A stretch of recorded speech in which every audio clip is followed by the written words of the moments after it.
Hey guys, আজি আকৌ লৈছো এটি মিনি ব্লগ আৰু আজি মই যাই আছো দৌল চাবৰ কাৰণে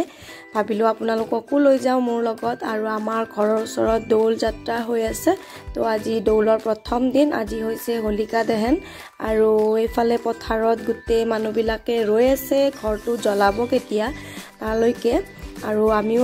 আহি পালো আৰু এতিয়া আমিও ৰখি আছো এইফালে এটো জুপুৰি ঘৰ বনাইছে আৰু তাতে হোলিকা দহন কৰিব আৰু এইফালে বাবিলাকত পুৰা একদম বম বান্ধি দিছে আৰু বাবিলাকত বম যেনেকে বান্ধি দিছে আপোনালোকে দেখা পাব ভিডিওটোত কেনেকে বম ফুটাব তো চাই থাককচোন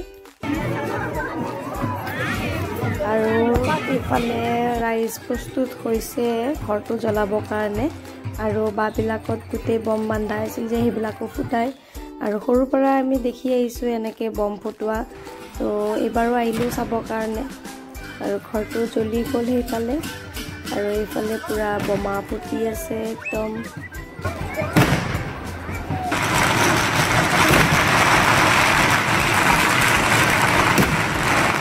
বছৰ মান অহাই নাছিলো চাবৰ কাৰণে সৰু থাকোতে আহিছিলো